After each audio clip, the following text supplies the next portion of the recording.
Assalamualaikum warahmatullahi wabarakatuh. Selamat pagi dan salam sejahtera bagi kita semuanya. Anak-anakku sekalian, sekarang kita belajar tema 2, persatuan dalam perbedaan, subtema 1, rukun dalam perbedaan. Kali ini kita langsung akan belajar pada pembelajaran 1 dan pembelajaran 2. Pembelajaran 1 dan pembelajaran 2. Dengan tujuan pembelajaran, setelah bereksplorasi, kalian harus dapat menjelaskan tentang teks proklamasi 17 Agustus 1945. Dan nanti kamu harus bisa menjelaskan tentang adaptasi tumbuhan terhadap lingkungannya. Selanjutnya, kamu harus bisa menemukan informasi penting dari kedua teks. Dan yang terakhir, ini SPDP, kamu harus bisa menirukan gerak tari indang serta menyebutkan pola lantai dari tari tradisional. Nah, anak-anakku sekalian, ini adalah contoh teks proklamasi. Ini teks proklamasi. Ayo coba kita baca bersama-sama. Proklamasi.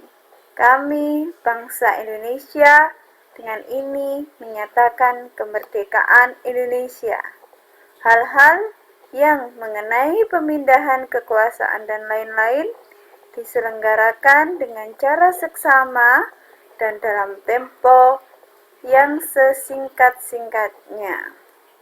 Jakarta, hari 17 bulan 8 tahun 45, atas nama bangsa Indonesia, Soekarno-Hatta.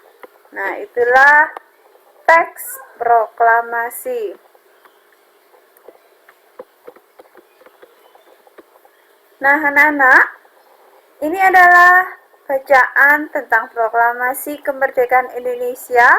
Nanti kalian baca dengan teliti, dengan seksama pada buku tema 2 kalian ya, tentang proklamasi kemerdekaan Indonesia. Ya, kalian baca dengan seksama. Ini menceritakan tentang peristiwa proklamasi yang dilakukan tanggal 17 Agustus 1945. Dari teks tersebut, kamu buat peta pikiran yang berdasarkan teks tersebut. Kamu cari proklamasi kemerdekaan Indonesia dan jawab pertanyaan apa, mengapa, siapa, di mana, kapan, dan bagaimana tentang isi teks tersebut. Ya, ini ada di buku tema 2, pembelajaran 1. Nah, kamu isikan ini pada buku tulis kalian. Selanjutnya, anak-anakku sekalian, proklamasi kemerdekaan yang dilakukan tanggal 17 Agustus 1945. Penyusun teks proklamasi tersebut adalah Insinyur Soekarno, Drs. Muhammad Hatta, dan Mr. Ahmad Subarjo. Dan teks proklamasi tersebut ditandatangani oleh Insinyur Soekarno dan Drs. Muhammad Hatta atas nama bangsa Indonesia. Teks proklamasi diketik oleh Sayuti Melik. Dan pembacaan proklamasi dilakukan oleh Soekarno, disambung pidato singkat tanpa teks. Dan kemudian bendera merah putih yang telah dijahit oleh Ibu Fatmawati dikibarkan. Apa makna penting proklamasi bagi bangsa Indonesia? Nah, makna penting adanya proklamasi kemerdekaan Indonesia adalah satu, sebagai puncak perjuangan Indonesia. Jadi Indonesia telah dijajah oleh negara Belanda, oleh Jepang sebelumnya beratus tahun ya. Maka dengan adanya proklamasi merupakan puncak perjuangan kemerdekaan Indonesia melawan penjajah. Kemudian makna penting berikutnya, proklamasi merupakan pengakuan kepada dunia luar. Pengakuan ini berupa de facto, diikuti oleh pengakuan dari negara lain atau de jure. Jadi pengakuan bahwa Indonesia merupakan negara yang merdeka secara de facto dan de jure. Kemudian makna berikutnya, menaikkan martabat bangsa, yakni negara Indonesia bebas dari penjajahan. Berarti pula negara Indonesia memiliki martabat dan negara yang mandiri. Tidak ada campur tangan dari negara lain dalam mengurus negaranya. Ini maksud negara yang mandiri. Berikutnya, makna berikutnya sebagai perjuangan sebagai negara baru. Nah, negara Indonesia adalah negara yang mandiri, tidak tergantung pada negara lain. Dengan adanya proklamasi kemerdekaan Indonesia, maka Indonesia harus berjuang membangun bangsanya sebagai negara baru. Yang kelima, makna proklamasi kemerdekaan Indonesia yakni sebagai tonggak sejarah negara Indonesia, di mana pembacaan teks proklamasi merupakan awal dari masa kemerdekaan Indonesia yang terbebas dari belenggu penjajahan. Nah, anak-anak, pada pembelajaran berikutnya ada teks perbedaan yang menguatkan. Teks ini silahkan kalian baca pada buku tema kalian, subtema 1 pembelajaran 2. Nah, ini ya. Kemudian dari teks tersebut, kamu jawab pertanyaan tentang ini. Pertanyaan ini dijawab pada buku tulis ya. Tentang apa perbedaan yang ada pada teks tersebut, bagaimana menyikapinya, dan apa manfaat hidup rukun. Semua pertanyaan ini bisa kamu temukan jawabannya pada teks tersebut. Silakan ditulis di buku tulis. Selanjutnya anak-anak, tahukah kalian bunga teratai? Nah, bunga teratai tumbuhnya di air. Agar dapat menyesuaikan diri, tanaman ini memiliki akar di bawah air. Jadi tanaman ini akarnya ada di dalam air ya. Tangkai daunnya tumbuh menjalar sehingga daun teratai dapat mengapung di air. Daun teratai berbentuk bundar dan lebar. Fungsinya adalah agar daun dapat menyerap cahaya matahari sebanyak-banyaknya. Hal ini akan berdampak saat penguapan air dan berfotosintesis. Daun teratai memiliki larutan yang bermanfaat sebagai pembersih daun. Jadi daun teratai ini daunnya sangat lebar, bermanfaat untuk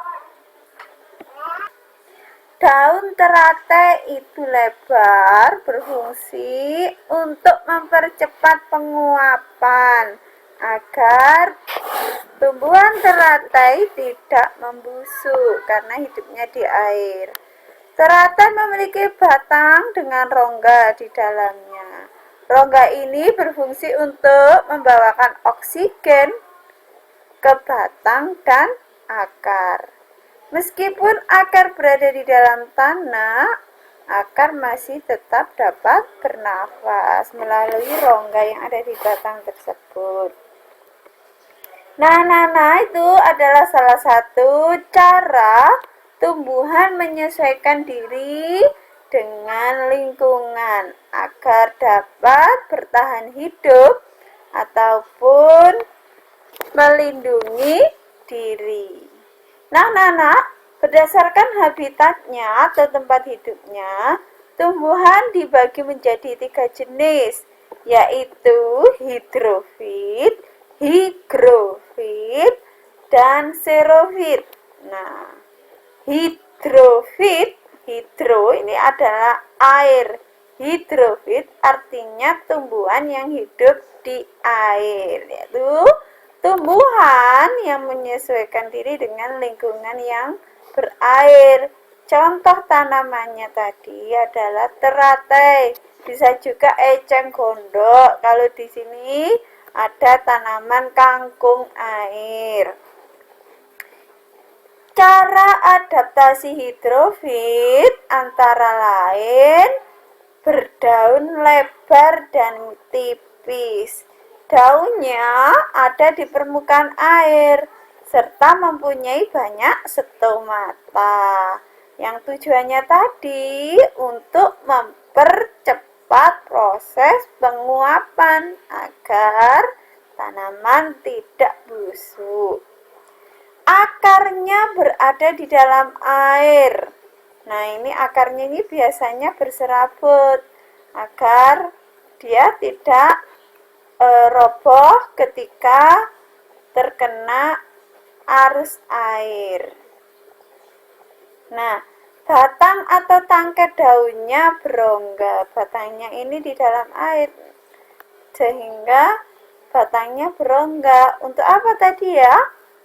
Untuk meneruskan oksigen yang diambil dari daun ini ke dalam akar dan batang, sehingga akar meskipun di dalam air tetap bisa bernafas.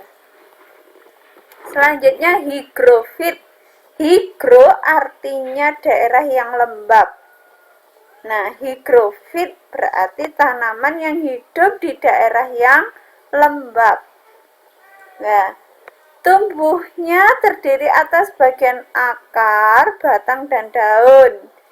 Batangnya pada umumnya tidak tampak karena terdapat di dalam tanah. Daunnya yang muda umumnya melingkar atau menggelung. Nah, ini adalah contoh higrofit. Tanaman apa ini anak-anak? Nah, ini adalah tanaman paku atau tanaman pakis. Atau juga contohnya lain selain ini adalah lumut. Ini termasuk tanaman higrofit. Nah, kemudian xerofit, yakni tumbuhan yang menyesuaikan diri dengan lingkungan yang kering.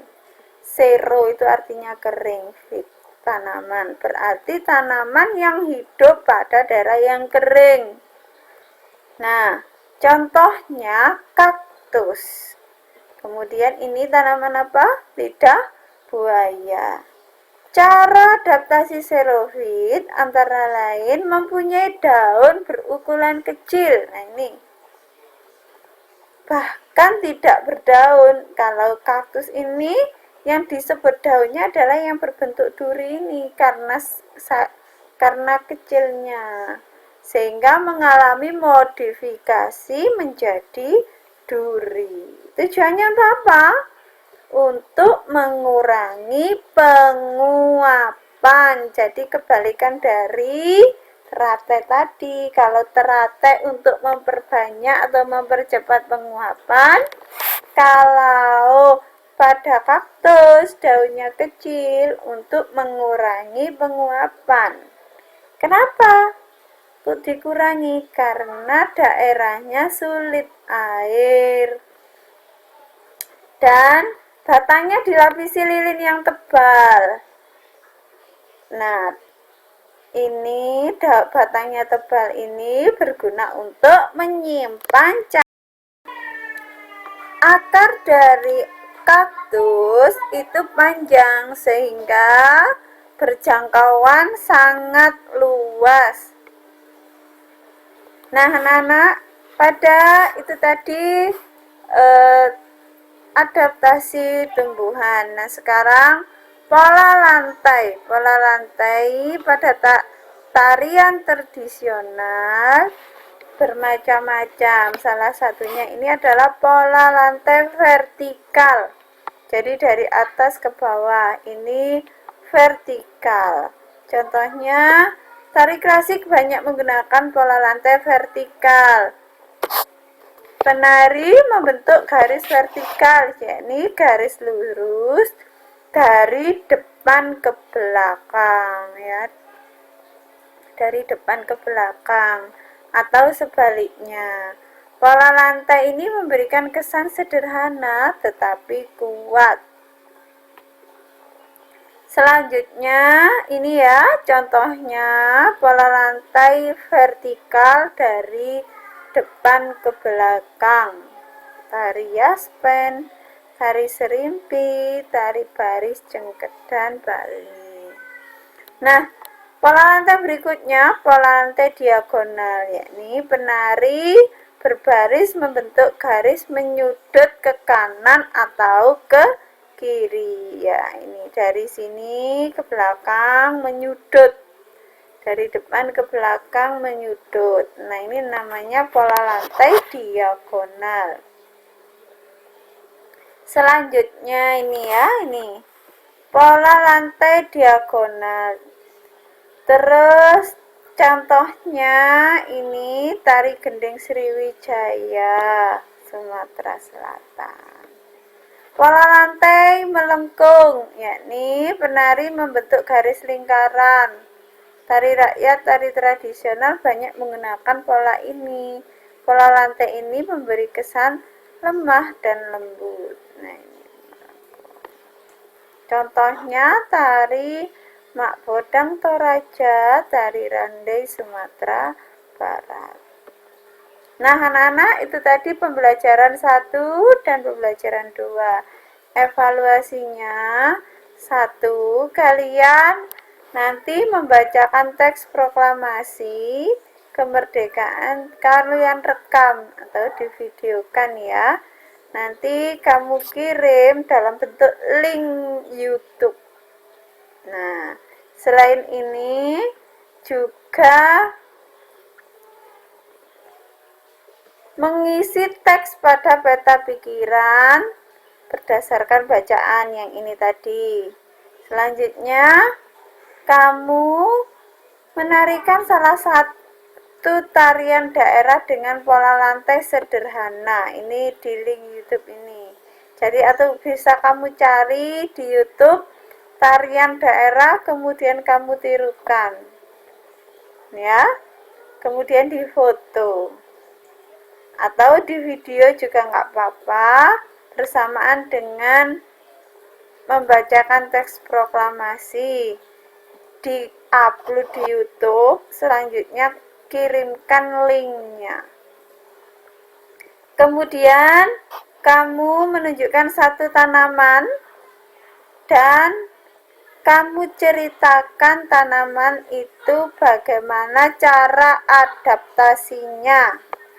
Ini direkam juga ya, dikirimkan dalam bentuk link YouTube. Boleh jadi satu linknya antara video ke proklamasi, kemudian video menari dan video beradaptasi, cara tanaman beradaptasi.